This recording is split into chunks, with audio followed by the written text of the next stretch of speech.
അസ്സലാമലൈക്കും. എന്തൊക്കെ വർത്താനം മക്കളെ? അപ്പോൾ സ്ഥിരം പരിപാടി തുടങ്ങി. മസാല കൊണ്ടാ ചായ ഉണ്ടാക്കുക, ഉള്ളിവ ഉണ്ടാക്കുക, റൈസ് ഉണ്ടാക്കുക, പപ്പടം ഉണ്ടാക്കുക, കുട്ടികളൊക്കെ പള്ളിക്കട്ടൊക്കെ ദിവസം ഉണ്ടെങ്കിൽ ക്യാൻറ്റീനാണ് അത് പരിപാടിയിലാണ്. ആദ്യം മസാല കൊണ്ടുണ്ടായിരുന്നു ചൂടൊക്കെ കൊടുക്കുക. അതൊക്കെ വീട്ടിൽ നിന്ന് റെഡിയാക്കി വരണം കേട്ടോ. അപ്പോൾ നിങ്ങൾ മാവിൽ ഉപ്പ് കേട്ടോ, സമയം ഉണ്ടാവില്ല. ഷേപ്പ് കൊടുക്കണം, ഷേപ്പ് ശരിയായി.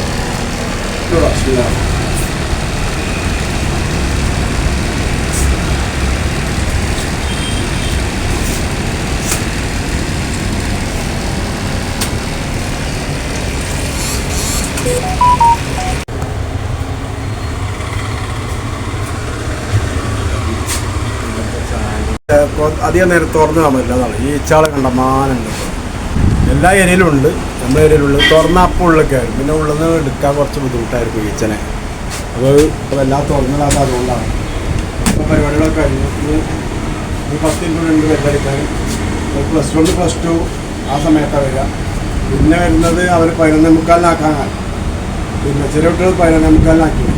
അപ്പോൾ ആ സമയത്ത് നമുക്കൊരു റെസ്റ്റ് കിട്ടും. ഒരുപാട് ഒരുമിച്ച് വരില്ല, അത് നല്ല കാര്യം തന്നെയാണ്. പക്ഷെ നമ്മൾ ചോറിന് ഭക്ഷണം കഴിക്കുന്ന സമയത്താകുമ്പോൾ കുറേ കുട്ടികൾ കഴിക്കാതെ വരും. നമുക്ക് കച്ചവടം കുറവല്ല നമ്മൾ, പക്ഷെ അത് അങ്ങനെയൊക്കെ പോകാനുണ്ട്. നമ്മൾ ഉണ്ടാക്കി വെച്ചാൽ തീരുമാനം പക്ഷെ ഉണ്ടാക്കാനുള്ളൂ. നമ്മൾ കണ്ടില്ലേ, അത്ര തന്നെ ഉണ്ടാകാനുള്ളൂ. അധികം കുട്ടികൾ വരാനുണ്ടെങ്കിൽ +2ൻ്റെ അതൊക്കെ അഡ്മിഷൻ നടന്നുകൊണ്ടിരിക്കുകയാണ്. അപ്പോൾ വന്നതിന് ശേഷം ഇൻഷാ അല്ലാഹ് കൂട്ടി കൊടുക്കണം. ഓക്കെ. അപ്പോൾ അവൽമിൽക്കൊക്കെ നമ്മൾക്ക് അവൽമിൽക്ക് പിന്നെ ഇന്ന് തുടങ്ങിയിട്ടുള്ളൂ. ഘട്ടമാതിരി തുടങ്ങട്ടെ. നമ്മൾ ബദാം മിൽക്കുണ്ട്, അവൽമിൽക്കുണ്ട്, മോരുണ്ട്, മോര് സോളുണ്ട്, സർവത്തുണ്ട്, എല്ലാ ഐറ്റംസും ഉണ്ട്. അപ്പോൾ കൊടുക്കാൻ കഴിയണം. കുട്ടികൾക്ക് തിരക്ക് ചോദിക്കും, അപ്പോൾ നമുക്ക് കൊടുക്കാൻ കഴിയില്ല. അപ്പം തിരക്ക് കഴിഞ്ഞാൽ നമ്മൾ കുട്ടികൾക്ക് കൊടുക്കാറുള്ളൂ.